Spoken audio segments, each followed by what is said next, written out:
പ്രിയമുള്ളവരെ നമസ്കാരം. എൻ്റെ അടുക്കളയിലോട്ട് എല്ലാവർക്കും വീണ്ടും സ്വാഗതം. ഇന്ന് നമ്മൾ ഉണ്ടാക്കാൻ പോകുന്നത് സിലോപ്പി നമുക്ക് വാഴയില കണ്ടൊന്ന് അടിപൊളിയായിട്ട് പൊള്ളിച്ചെടുക്കാം. ഇതേ സിലോപ്പിയൊക്കെ മേടിച്ചിട്ടുണ്ടെന്ന് വെച്ചിട്ടുണ്ട്, കണ്ടല്ല. ഇവനെ നമുക്ക് ആദ്യം ഒന്ന് വൃത്തിയാക്കാം. എന്നതിന് ശേഷം വീണ്ടും അടുക്കള. മീനൊക്കെ നന്നായിട്ട് വൃത്തിയാക്കി വരഞ്ഞു കൊണ്ടുവന്ന് വെച്ചിട്ടുണ്ട്. ഇനി ഇതിനകത്ത് കുറച്ച് ചേരുവകളൊക്കെ ചേർക്കണം. അതെന്തൊക്കെയാണെന്നും എങ്ങനെയൊക്കെയാണെന്നും ഒക്കെ പറഞ്ഞുതരാം. ഒരു 10ഓളം പച്ചമുളക് എടുത്തിട്ടുണ്ട് ഞാൻ.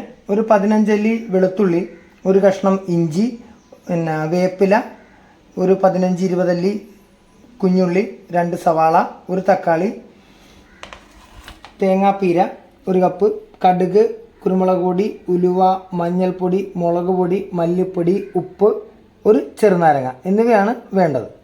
ആദ്യം നമ്മൾ ചെറുനാരങ്ങ ഒന്ന് പിഴിഞ്ഞ് അതിനകത്ത് ചേർക്കണം. ഒരു ചെറിയ പുളി കിട്ടുന്നതിന് വേണ്ടിയിട്ടാണ് അത് പിഴിഞ്ഞൊഴിക്കുന്നത്. അതിപ്പോൾ വിനാഗിരി ആയാലും നമുക്ക് അതിനകത്ത് ചേർക്കാവുന്നതാണ്. പിന്നെ നമ്മൾ പേസ്റ്റ് അടിച്ചേക്കണം തക്കാളി, വെളുത്തുള്ളി, ഇഞ്ചി, അതുപോലെ ഇതിനകത്ത് ചേർക്കുക. ഒരു 3 സ്പൂൺ മുളക് പൊടി ഇടണം. മല്ലിപ്പൊടിയും ചേർക്കണം 3 സ്പൂണ്. 1 സ്പൂൺ മഞ്ഞൾപ്പൊടി, ആവശ്യത്തിന് ഉപ്പ്, കുറച്ച് വെളിച്ചെണ്ണയും ചേർത്ത് നന്നായിട്ടൊന്ന് മിക്സ് ചെയ്തെടുക്കണം. നന്നായിട്ട് നമുക്കൊന്ന് മിക്സ് ചെയ്തെടുക്കാം. മീനൊക്കെ പെരുട്ടി വെച്ചേക്കണം. അപ്പോൾ നമുക്ക് അതിനകത്ത് ചേർക്കാനുള്ള ചേരുവകളൊക്കെ ഒന്ന് പെട്ടെന്ന് റെഡിയാക്കും. വെളിച്ചെണ്ണയാണ് നമ്മൾ എടുക്കുന്നത്. അതിൻ്റെ കടുക്, ഉലുവ എന്നിവ പൊട്ടിച്ച് നേരത്തെ അരിഞ്ഞു വെച്ചിട്ടുള്ള സവാള, ഇഞ്ചി, പച്ചമുളക്, വേപ്പില, വെളുത്തുള്ളി എന്നിവ ചേർത്ത് ഒന്ന് ശരിക്കും വഴറ്റിയെടുക്കുക. സവാള വേഗം വാടിക്കിട്ടുന്നതിന് വേണ്ടിയിട്ട് അല്പം ഉപ്പും മഞ്ഞൾപ്പൊടിയും ചേർക്കാവുന്നതാണ്.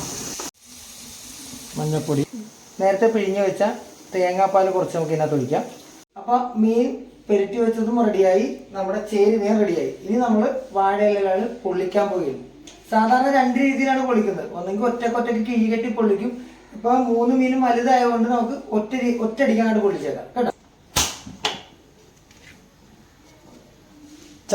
മൺചട്ടിയിലാണ് പൊള്ളിക്കുന്നത്. അപ്പോൾ മൺചട്ടി ആദ്യം വെക്കുക. മൺചട്ടിയിലായിട്ട് വാഴയില ഇറക്കി വെക്കണം. വഴങ്ങി കിട്ടാൻ പണിയായിരിക്കും. കുറച്ച് നമ്മൾ ആദ്യം ഇതിനകത്ത് ഒഴിക്കണം. എന്നിട്ട് വേണം നമുക്ക് മീൻ ഇറക്കി വെക്കാൻ.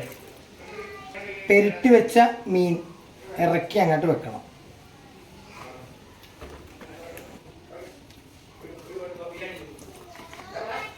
ആവിയിലാണ് ഇനി വേകണത്. മീൻ പിടിക്കാതിരിക്കണമെങ്കിൽ നമ്മൾ തീയൊക്കെ കുറച്ച് വെക്കണം. എന്നതിന് ശേഷം ബാക്കി നമ്മുടെ മസാലക്കൂട്ട് കൂടി ഇതിനകത്തോട്ട് ഒഴിച്ച് ചേർക്കണം. ആവിയിലാണ് നമ്മൾ ഈ മീൻ വേവിച്ചെടുക്കുന്നത്. ആദ്യം ഇവനങ്ങ് മൂടണം. ലോ ഫ്ലെയിമാണ്, എടുത്ത് പറയുവാണ്. ലോ ഫ്ലെയിമിൽ വെക്കണം. വെക്കുക. എന്നിട്ട് വേറൊരു ഇല കൂടി എടുത്ത് ഇതാക്കി വെക്കണം.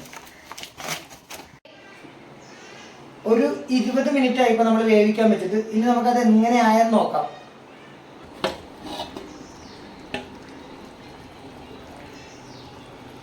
മീനൊക്കെ നല്ല വെന്ത് നല്ല പരുവമായിട്ടുണ്ട്. അപ്പോൾ നമുക്ക് ഇനി അത് ടേസ്റ്റ് ചെയ്ത് നോക്കാം എങ്ങനെയുണ്ടെന്ന് കേട്ടാ. മീനൊക്കെ നല്ല സെറ്റായിട്ടുണ്ട് കേട്ടോ. ടേസ്റ്റ് നോക്കാൻ പോണേ മീൻ.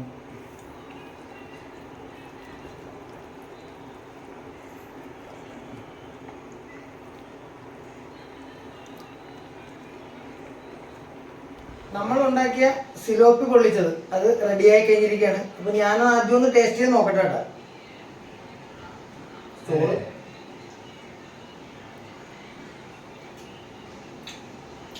ഞാൻ തന്നെ ഉണ്ടാക്കിയിട്ട് ഞാൻ അഭിപ്രായം പറയാൻ പോയല്ല. നിങ്ങളെല്ലാവരും ഒന്ന് വീട്ടിൽ ട്രൈ ചെയ്യണം, ഉണ്ടാക്കി നോക്കണം, എന്നിട്ട് എനിക്ക് അഭിപ്രായം അറിയണം. ഓക്കെ. അപ്പം എൻ്റെ വീഡിയോ ഒക്കെ എല്ലാവർക്കും ഇഷ്ടമായെങ്കിൽ തീർച്ചയായും നിങ്ങൾ അത് സബ്സ്ക്രൈബ് ചെയ്തും ഫോളോ ചെയ്തും എന്നെ സപ്പോർട്ട് ചെയ്യുക. എല്ലാവർക്കും നന്ദി, നമസ്കാരം.